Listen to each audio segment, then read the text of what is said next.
Les producteurs de cognac ont écrit à Michel Barnier pour l'appeler à se saisir de leur dossier. Alors, de leur dossier, c'est le suivant. Les Chinois menacent tout simplement d'augmenter de 35% la taxe sur les bouteilles d'eau de vie. Aubry Perrault avec Mathieu Lignot et Marion Devauchel. Ils n'avaient pas manifesté depuis le siècle dernier. Hier, les viticulteurs de cognac ont fait leur retour nombreux et en fanfare. L'eau de vie charentaise est menacée par l'augmentation des taxes chinoises à l'exportation. Que ce soit pour les céréales, les éleveurs, les laitiers, on est toujours les variables d'ajustement et ça, c'est plus possible, quoi. Il y a un moment donné, stop. Pékin veut se venger sur le cognac, car Bruxelles a décidé de surtaxer les véhicules électriques chinois. Et sans gouvernement, que peut faire la France pour les défendre? Des désaccords internationaux qui menacent un savoir-faire bien français, comme celui de la Maison Camus. Nous avons un processus breveté de distillation qui nous permet d'avoir un produit hautement aromatique. Les eaux de vie sont âgées d'au moins 10 ans.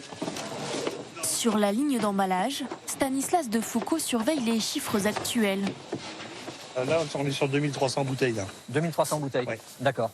Qui seront expédiées dans les jours à venir? Oui, avant la fin du mois pour la Chine. Avant la fin du mois pour la Chine. Car l'entreprise pourrait bientôt boire la tasse. La Chine envisage d'augmenter de 35% les taxes sur le spiritueux.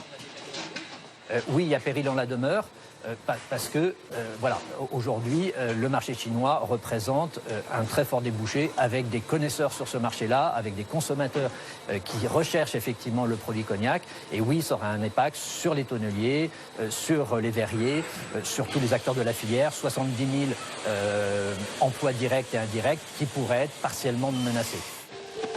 Quel avenir pour les 300 salariés de cette entreprise ? Quel avenir aussi pour celui qui fournit la matière première? Guillaume Duluc veille sur ses 85 hectares et à quelques jours des vendanges, il y a les aléas habituels. C'était une année très compliquée, on le voit sur le raisin. Le raisin a souffert, il y a eu un petit peu de mildiou qui l'a abîmé. Il y a un petit peu de pourriture, donc il faut qu'on se dépêche rapidement à récolter ça pour avoir vraiment une qualité optimum de la matière première pour faire les plus belles eaux de vie du monde. Contraintes météorologiques et désormais géopolitique. Ce viticulteur de 36 ans s'inquiète d'un effondrement du secteur, lui qui a investi 160 000 € rien que pour ses cuves. Avec le contexte économique changeant, les cuves ne sont peut-être pas toutes remplies cette année. Et donc, l'investissement qui est lié à cette problématique de production, comment l'amortir? Et aujourd'hui, j'ai pas encore la solution. Des questions sans réponse depuis des mois. La faute au bouleversement politique. En plein remaniement, plus d'interlocuteurs au gouvernement, regrette Guillaume.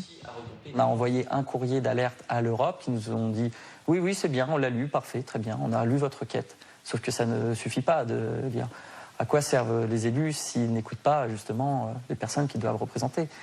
Et aujourd'hui en France, le remaniement ministériel nous a fait perdre du temps. Nous avons perdu en efficacité. Le monde continue d'avancer, même si nous, la France, nous sommes bloqués au niveau du gouvernement. Pour sauver le cognac, les syndicats des viticulteurs ont écrit une lettre à Michel Barnier, lui demandant d'agir immédiatement pour éviter la catastrophe annoncée.